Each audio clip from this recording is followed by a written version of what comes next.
امام حسین علیہ السلام کا غم اور ہمارا غم ایک نہیں ہے.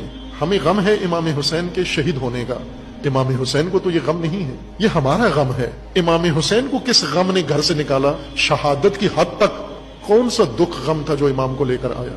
امام یزید سے نفرت کرتے تھے، ہم بھی یزید سے نفرت کرتے ہیں، لیکن امام حسین کی دلیل اور ہے، ہماری دلیل اور ہے.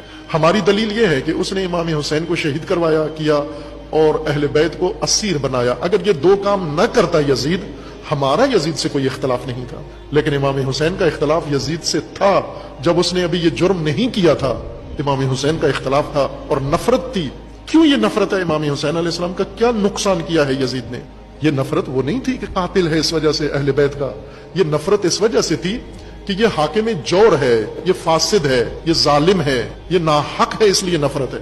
امام حسین کو صرف معاویہ کے بیٹے یزید سے نفرت نہیں ہے، وہ کسی کا بھی بیٹا ہو، کسی بھی زمانے کا یزید ہو، آج کے زمانے کا یزید ہو، امام کو اس سے بھی نفرت ہے. ہمیں نہیں ہے، ہمیں نہیں ہے، کیونکہ اس نے یہ جرم نہیں کیا جو یزید نے نہیں کیا ہے. ہم اپنی نفرت کو، اپنی محبت کو اور نفرت کو امام حسین سے ہم آہنگ کریں، جوڑیں امام حسین کے ساتھ. ہم الگ دلیل سے رو رہے ہیں، امام الگ دلیل سے قیام فرما رہے تھے. اگر امام حسین والی دلیل ہمیں اٹھاتی، گھر سے نکالتی، پھر ہمارا بھی نتیجہ وہی ہوتا جو امام کا ہے، یزیدیت کے مقابلے میں قیام، ملوکیت کے مقابلے میں قیام، ستمگر کے مقابلے میں قیام.